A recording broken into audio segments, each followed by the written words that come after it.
Today, we're going to talk about a name you definitely know, Andy Warhol. He's one of the most influential artists of the 20th century, and his impact is, well, it's everywhere. You've probably heard this quote before, right? It's incredible how he just saw it all coming. He basically predicted the future we're all living in right now. So, the big question is, how did this guy, a shy, often sick kid from an immigrant family in Pittsburgh, become this massive global icon? How did he completely flip our ideas about art, fame, and even money on their head? Well, that's what we're here to figure out. Okay, so to really get Warhol, we can't start in some glitzy New York gallery. Nope, we have to go back to the beginning, to a pretty humble, working-class neighborhood in Pittsburgh. His early life, it really wasn't easy. He was born Andrew Warhol, and as a kid, he got this neurological illness that kept him stuck in bed for months. So what do? His mom would bring him comic books and movie magazines, and you know, that right there, that was his first real window into the world of mass culture and celebrity that he would later completely redefine. So he moves to New York and gets into commercial art, and he's really good at it. I mean, he becomes a top illustrator in the 50s, especially known for these cool shoe ads. But here's the thing. Just making ads wasn't enough. He got bored.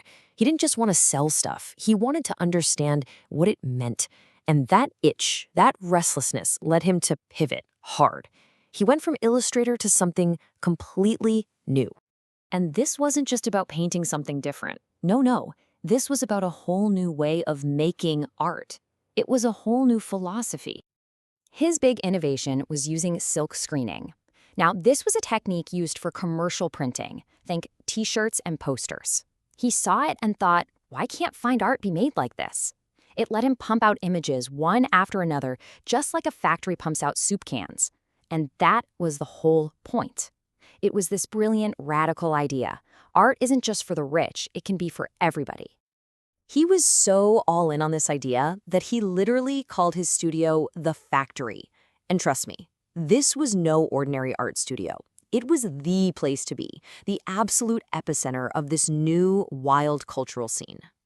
Just look at who was hanging out there. You had intellectuals, drag queens, famous actors, musicians like the Velvet Underground, wealthy art buyers, everyone. He brought all these different worlds together and created his own cast of characters he called his superstars. The lines between high and low culture, he just erased them. This leads to another one of his genius insights. Warhol figured out something that we all live with today. Fame itself is a product. It can be manufactured, packaged, and sold. And man, did he get good at selling it. All right, get ready for this. I want you to just look at this number for a second.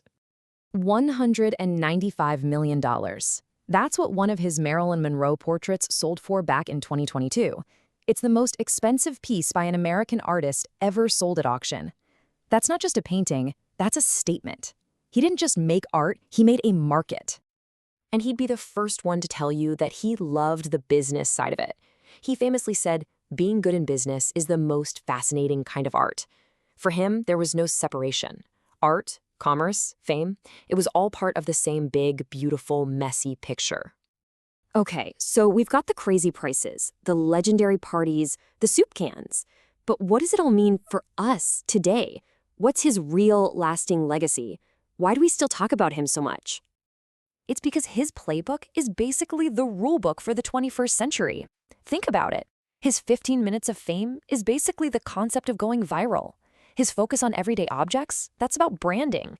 Using repetition to make something iconic? Hello, memes. And the idea of business as art? That's the entire creator economy right there. He saw it all. He didn't just paint a picture of our culture. He basically wrote the instruction manual for it. He figured out how modern life worked, how images and repetition create reality, and turned it into his art. And that blueprint? It's the one that every social media influencer, every major brand is still using today. And that leaves us with a pretty wild thought, doesn't it? In this world of personal brands, perfectly curated Instagram feeds, and influencer culture, aren't we all just living out Warhol's prophecy? In our own little ways, aren't we all trying to be one of his superstars?